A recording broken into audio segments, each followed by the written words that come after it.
My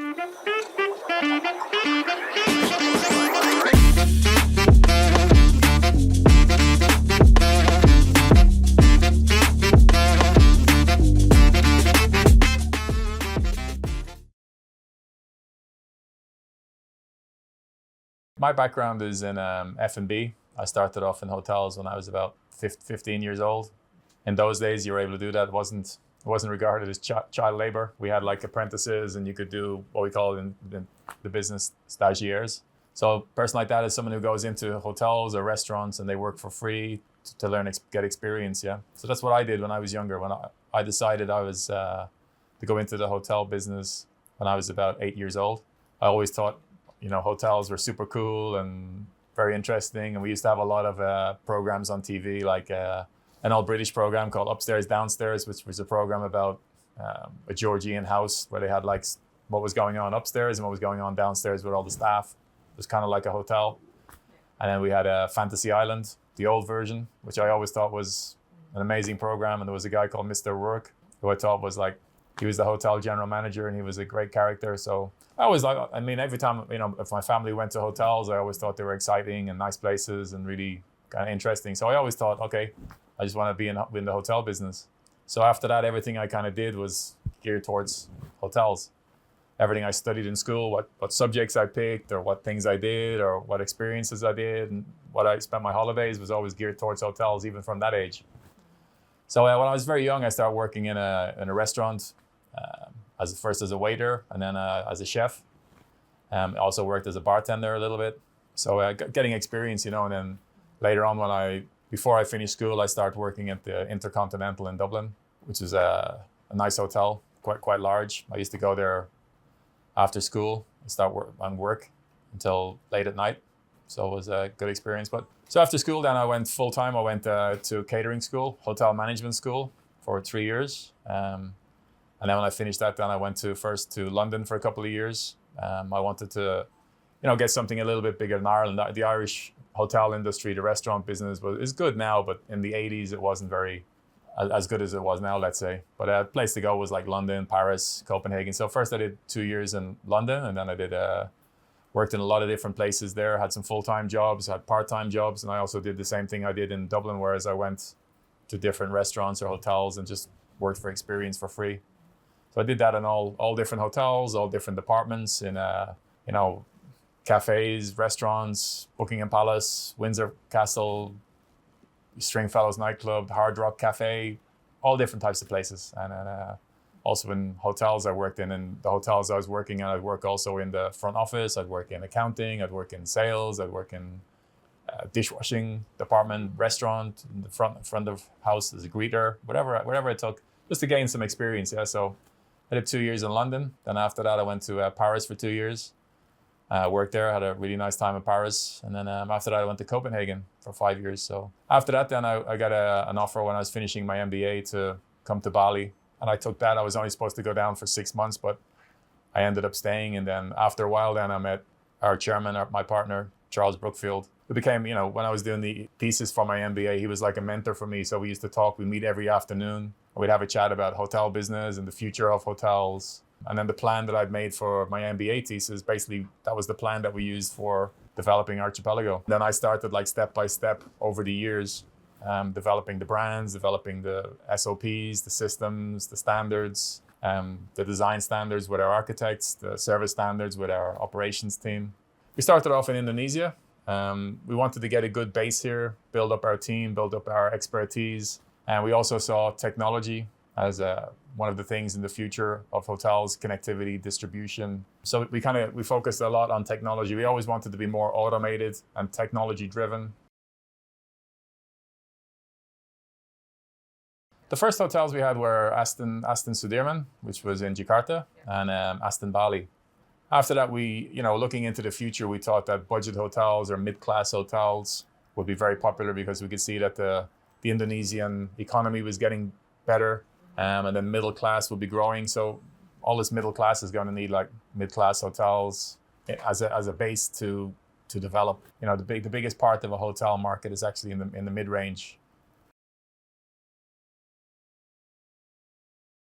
Well, I mean, the first things we do is we, try and analyze the market as much as possible. What's the key success factors, the KSFs for a particular market segment. So if you're doing something like that, you try it yourself. You have to have a feeling if you want to do something different. You have to have a good feeling for, what you want to do. But a lot of it is also getting input, like how people use the hotels. What do they need? Like what's very important for them, what's kind of important for them, and what's not really important for them. And then you make your offering around that. When you develop a brand in the beginning, like Fave Hotels, over time they change. And then one of the things that COVID was able to do for us was it gave us a little chance, like almost hitting the pause button, to redevelop and take a fresh look at some of the brands. We developed maybe 10 or 12 years ago, but we took a fresh look during COVID. So what we did during COVID then is on the brand side of it, we developed, we looked at what's the product market mix, how tight is that, so we can try and fine tune the product offering as close as possible to what the market needs. And we always try and do that. We're always trying to, part of our philosophy is, Kaizen, we're always trying to improve 1% per day. So we always take fresh looks at, what's the bed in the rooms, what's the air conditioning in the rooms, what's the house, how big is the bathroom in the rooms, and we try and develop that as good as we can, so that product market mix is fine-tuned and as tight as possible. If you can keep improving that and getting that better and better, then over time your products get better and better and closer to what the market needs. So I think that's been pretty much the key to our success, is developing that product market mix where you get it really tight and it's really like fine-tuned to what the market needs. Yeah. We try and work as closely as possible with our owners, especially in the beginning, to find out, what it is they want to, what is their dream of the kind of hotel they want to build. And I always ask them the question is, what are your favorite type hotels? If they want to build a 3-star hotel, okay, there's no point talking about the Intercons or the Mullias. Okay, they should experience 3-star hotels so they can have in their own mind what they feel is a good 3-star hotel. And then based on their input, we try and configure our brand to what they want. So it meets, the market needs of what we think the market is in that particular location, but it also satisfies the owners. Because most of the hotels we don't own ourselves. We're working with developers to develop their dream of owning a hotel, developing a hotel, What we try and offer is when owners come to us with their ideas, we can guide them in the right direction so that their product is, the product offering is as good as possible and fits what the market needs, That's really the key. It's very difficult to build something and then go and find the market. The key is really to find out what the market wants for that particular location and then build a product that, really fits in well with that market, yeah. Obviously, one of the things in Indonesia is that Bali only has a certain size and a certain capacity.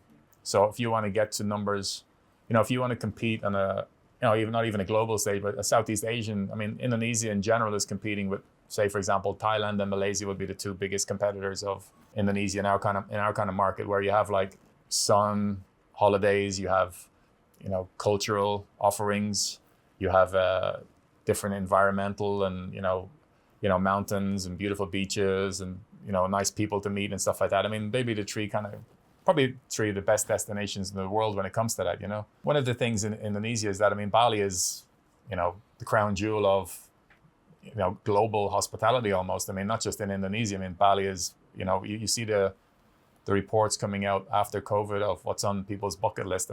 Bali is probably number one and Cuba is like very popular number two, So, but Bali in particular has a lot of things going for it. Between, the beautiful scenery, the culture, the heritage, the history of it all is, it's something really different. Even for Indonesians going to Bali, it's different. But again, you can only have such capacity. And one of the problems with Bali is that the development from the 70s and the 80s into the 90s didn't really, wasn't planned for such a massive development. So the infrastructure in place there, you have issues now. Anybody in Jakarta or from Indonesia who goes to Bali and stays in Canggu, they understand what traffic is. If you're trying to get away from the traffic in Jakarta, then you end up in a 1-hour traffic jam in Canggu. It's not fun, but that's a problem because that just wasn't planned. Canggu was never supposed to have, 500,000 people staying in it at one time, going down 2 small roads. It's too late now to kind of develop that, but it was also very difficult at the time to plan for this. Nobody really expected that kind of expansion, So it's going to be very difficult to replicate Bali.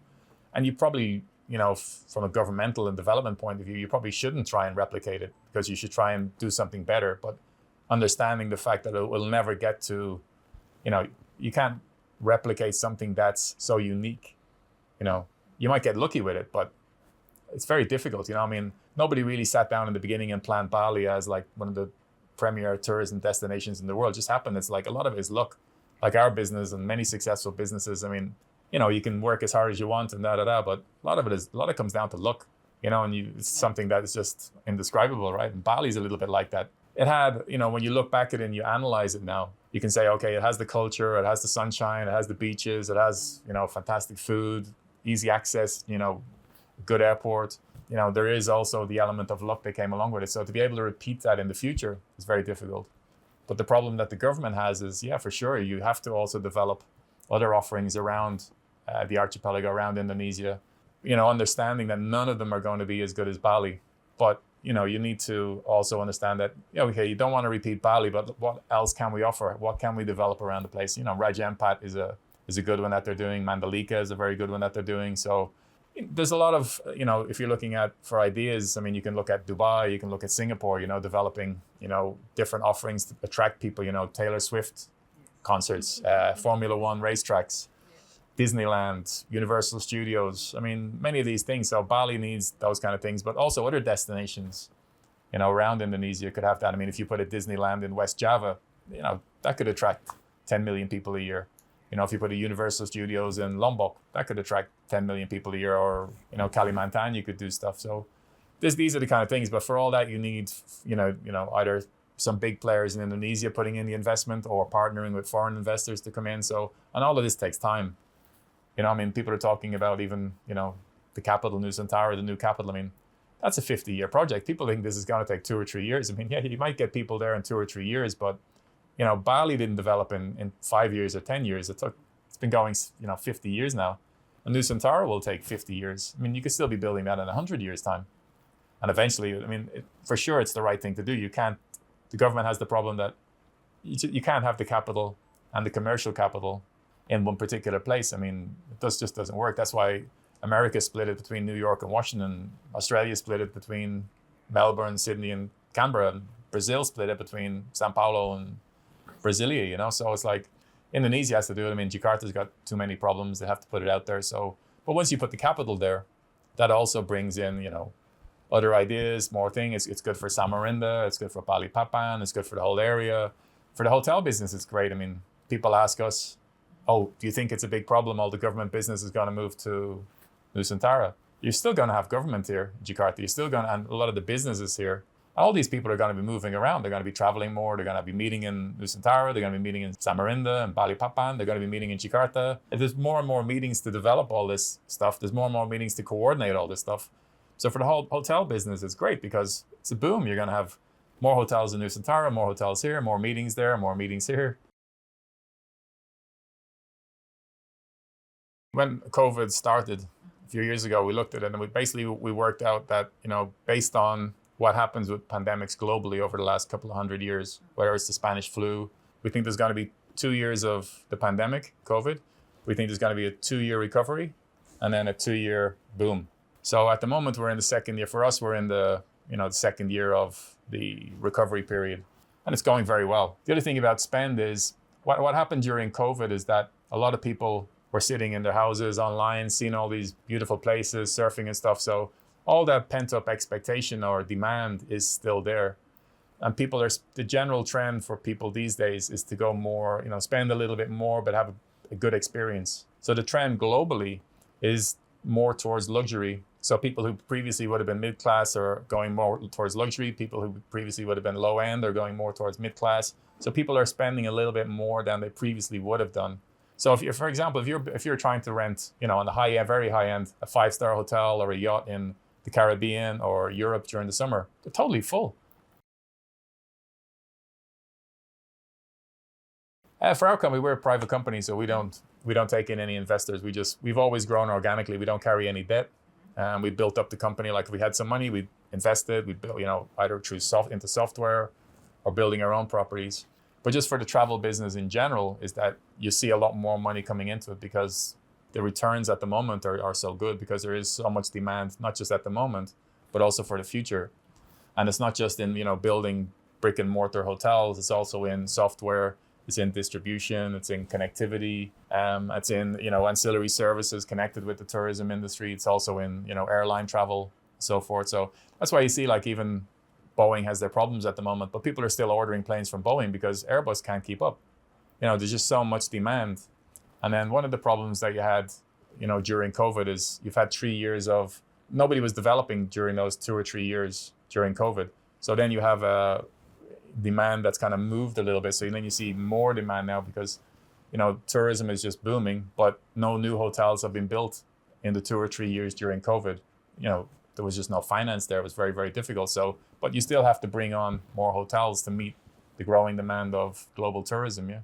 So it's a good investment. I mean, hotels in the right place is a good place. I mean, there's some places in Indonesia that, we'd be more wary. I mean, you have places like Ireland as a country only has 800 hotels. I mean, that's a lot of inventory to have in one particular place. So you can still get it, be successful in some particular niches in some particular locations. But in general, it'd be quite difficult in some of those very developed locations. Yeah. But there is, across Indonesia, there's plenty of other places that are going to be very, very popular in the years to come. Yeah. Maybe not in, mass tourism, but in more specialized higher end tourism like Raja Ampat, where less people go, but the spend is much higher and the average length of stay is also much higher. So these things make a difference. Yeah. Say for example, if you're in Raja Ampat, but you have somebody, they're staying 3 times as long as they are in Bali and they're spending 3 times as much, well, then you only need 1/6 of the people going to Raja Ampat as they go to Bali to meet the same, to get the same revenue in, right?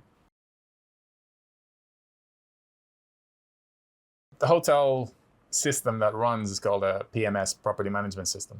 That can be broken up into a few different parts, but basically there's 3 main components to it. So it's a software system as opposed to an app. An app is usually like a smaller application, where this one is actually a full-on software. It's very complicated. I mean, for us, we had 30 guys working on it for over 2 years just to get version 1.0 out. But at the time, we've always wanted to build it. Probably the last 10 years, we said, okay, at some stage we want to do our own PMS. So then during COVID, we said, okay, we have all this expertise, we have all this knowledge, and now we have all this time. So, because we didn't want to let anybody go, we wanted to. We had money available. So we said, okay, what are we going to invest in the next couple of years during COVID? So when COVID is finished, we'll be in a much better place. And then one of the areas we focused on was in developing our own property management system. And this is important because it gives a management company control over the system in the hotel, and it's crucial. So the 3 main parts to it, there's the finance part of it, which is the back of house. And then there's the front of house, which does all the reservations and front desk and stuff like that. And then there's the point of sale system. So in some property management systems, 95% of them, they only do, for example, Fidelio would only do the front of house system. Then you have to get a back end system like QuickBooks or something like that, and then you have to interface it. All of this stuff kind of gets a bit mixed up, and the interface sometimes is a problem, and then you have to have servers. It's not cloud friendly, for example. So always worked on the cloud. We've always put our property management systems on the cloud, and we're big fans of that. And we started doing that like 15, 16 years ago. So technology, we can access, for example, all the hotels from my handphone or the office. I can access all their CCTVs. So it's much easier because everything, our PMS is on the cloud, the CCTVs are on the cloud, everybody can access it. So it's very, very good, yeah. So what we said, we started off in the beginning, we said, okay, because it's such a big job, we'll only develop the front of house, the front end. But in the end, we ended up developing the 3 parts. So we ended up with a fantastic system. Jules Brookfield and his team were really good at developing it, did an amazing job. And they had so much experience using other property management systems that they knew all the good points that they wanted to put in. They knew all the pitfalls that they wanted to avoid. So in the end, we ended up with a fantastic system, and it's being put in all of our hotels at the moment. And it's also being put in hotels in Cambodia, in Vietnam, in Dominican Republic, in Mexico, in Spanish. It's going out across the globe, it's going to be it's a really good system. And one of the things that does is it connects really well with the distribution channels. There's 3 main distribution channels that you need to be connected to in the hotel business, right? There'd be, wholesalers, for example, then there'd be all the OTAs, and then there'd be what's called bed banks. So bed banks are like big wholesaler, and a lot of people in the business, like the retailers, then, for example, buy the inventory from them. So for example, Booking.com might not have contracts. If you book a hotel on Booking.com, they don't contract with every single hotel in the world that's on the Booking.com platform.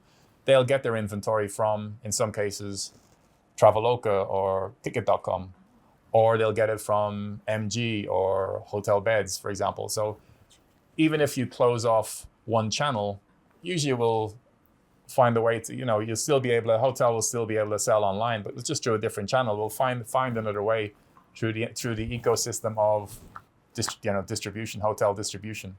So in the old days, there used to be like two big systems that we used, started by the airlines, and they were Galileo and Sabre.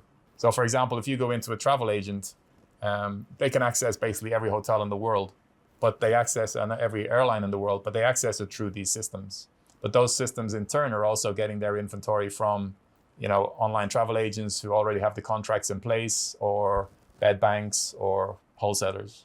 So the whole kind of infrastructure is very a little bit, not super complicated, but you need to be in the business to be able to do it. So one of the advantages, for example, of having a management company is we have all the relationships, we have all the connectivity, we have all the distribution, whereas an independent hotel might not have that. And one of the things, obviously, about that COVID causes that it caused an acceleration in online purchasing, online distribution, which was always coming, but it probably accelerated it by maybe 5 or 6 years. So basically everybody now booking hotels abroad is booking online. So one of the things that the mid-range management companies like ourselves do is we'll work, closely with the OTAs as business partners. But yeah, for sure, we'll also have our own website. But, we can't put 100% of the online business through our own website. I mean, if you're doing really well, it could be 7%, but the rest of it could be, distribution channels through OTAs or, bed banks or wholesalers. Yeah.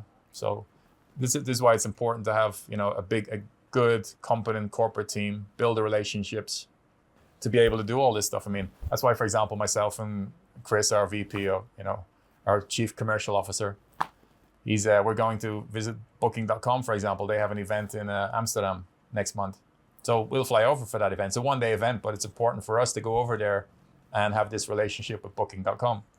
So that's the kind of, you have to build up. I mean, we have like meetings with Traveloka, Ticket.com on a regular basis. So, to keep that relationship, see where we can work together, do different stuff, So, I mean, one of the things that saved us through COVID was we were able to work with our online travel agent partners here, the OTAs, to do, special offers on, Fridays, for example. Every Friday night at midnight, we'd have a special sale on Ticket.com or Traveloka and so forth. And then people could go in and, buy hotel rooms at a discounted price. But at least during COVID, we were able to generate some business, So what happened, for example, during that is, for example, 2022, I think it was, June and July, our hotels were 60% of Traveloka's business for those particular 2 months, which is massive.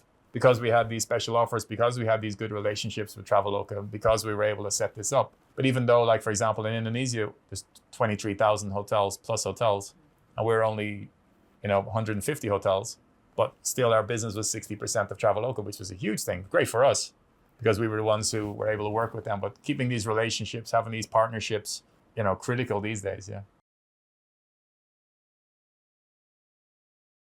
If you look at what is the purpose of government, I mean, from our point of view, is, providing, a stable environment, a stable political situation where business can thrive, but it's the entrepreneurs who run the businesses. Our specialty is hotels.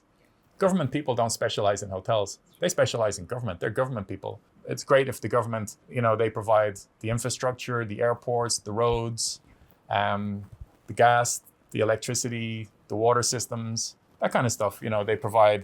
The government can look after educational institutions for the different businesses, work with business to find out, how do you want these people educated? And then they put a system in place parallel with business, in conjunction with the business, to, educate the best people possible, through either high schools, vocational schools, or universities. We pay taxes to the government. But if the government then takes those taxes and starts building a competitor hotel next door to us, I don't find that very fair, And they have basically unlimited resources. If they build a hotel, so that's an unfair playing field for us. And I don't think they do it particularly well, not because they're not interested or they don't work hard, but they're just not entrepreneurs. They don't belong. For me, I mean, you can get some countries, but they're a lot smaller, like Singapore, for example, where they can be very entrepreneurial, but they're a tiny country. They're like, South Jakarta. You could have guys doing that, and if it's that kind of political system is set up, they can just say what they want to do and they can do it. Like China, I mean, there is some advantages to not having a democracy. You don't have to discuss all this stuff all the time. You can just move away. And, Dubai, for example, is a prime example where you have the sheikh, they have a parliament, but basically he decides what's what.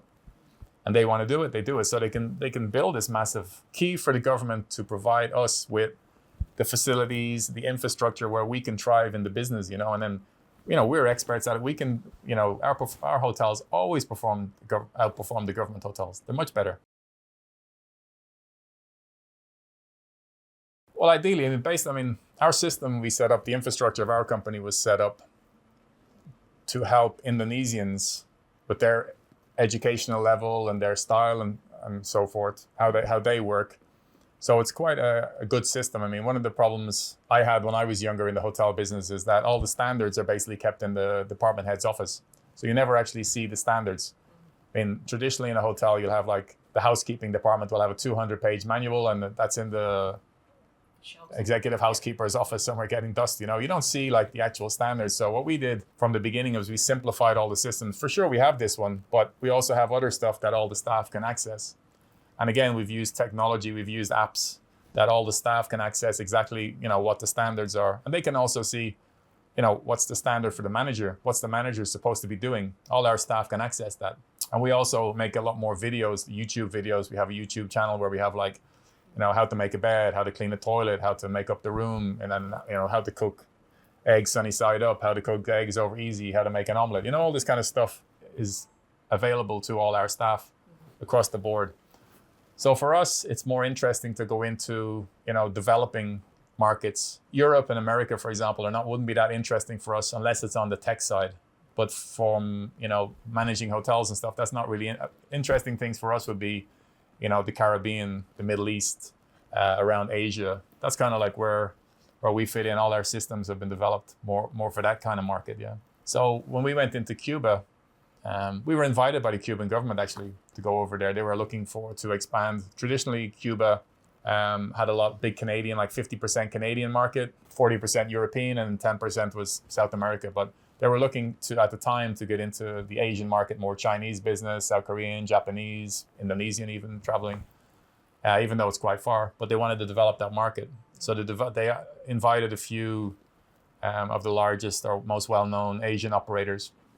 So they just invited us over to go and take a look. And we thought, we could do it. It'd be something interesting for us outside Indonesia. So we started doing that. And then we started there with our first hotel, Cayo Las Brujas in Cuba. And within 3 months, that had gone from number 80 in the rankings to number 2 or 3 because of the systems, the simpler systems that we'd put in place. It was so easy to train the staff up on. The staff could understand it a lot faster.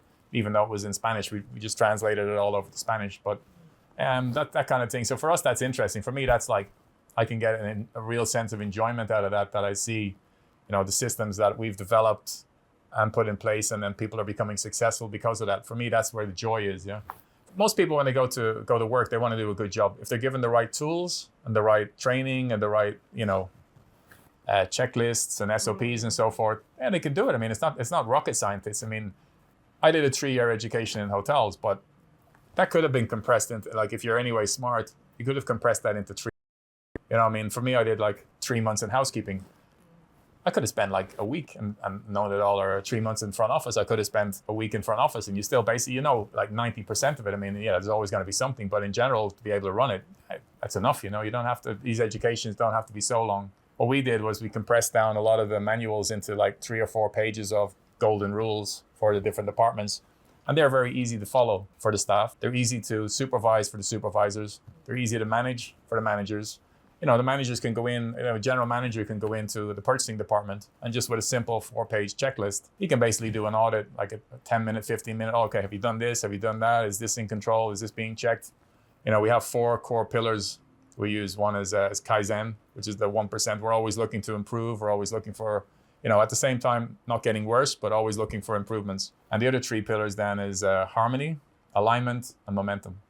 So for us, alignment is critical because we have to make sure everybody in the organization is aligned towards our goals.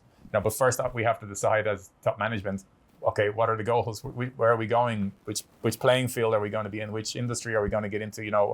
Everything we do is around hotels, but it could be in software, it could be in distribution, it could be in connectivity, it could be in F&B development in different countries. If they don't have the thing, we could get into like, free range eggs, pasture raised eggs. We could be in software one day. I mean, we do a range of different stuff in hotels. Because hotels themselves are like, little villages. You have, the mayor of the village. You have the guy for security. You have the guy for landscaping. You have the guy for all the utilities. So I mean, hotels are basically run like that. But from the corporate office, we need to put all the infrastructure in place, all the systems, make sure everybody's aligned with what our goals are and what the company is and what the brands are looking to do. Yeah. We're basically focused on, there's 4 main areas for us that we're focused on. One is expansion in Indonesia. We still see, there's 23,000 hotels here, only about less than 10% of them are branded. So there's still going to be a lot of development here. There's still going to be a lot of branding that needs to be done. One of the things that came from COVID is that, people want to stay in hotel they can trust, and that's mostly branded hotels. So people will pay a little bit more money to know that, the hygiene is done, the staff are clean, the food is treated well, stored well, it's being, sustainable is important these days. It's always been important for us, but it's now the market is realizing sustainability is important. So all these kind of things. And then at the same time, we're doing technology. We see technology as a big driver for us. I mean, we're looking more towards automation. Some of these things we specialize in. We're also taking off and selling them as separate products. So for example, we offer a product called Powered by Archipelago, which is just, we do the website for somebody, we'll do the connectivity, the booking engine, the channel manager, the connectivity and distribution for the individual hotels. It can be small groups of hotels. We do small chains of hotels, or they can be individual hotels. So we'll do all the connectivity, all the distribution for them with the OTAs. So that's a kind of a big growth area for us at the moment. We're doing that, for example, in the Philippines, in Cambodia, Vietnam, Dominican Republic, Dubai, for example. We do it with vacation rentals. We do it in Australia. We do it in New Zealand. So we're based here in Jakarta, but our reach is quite global. We're in 16, 17 different countries.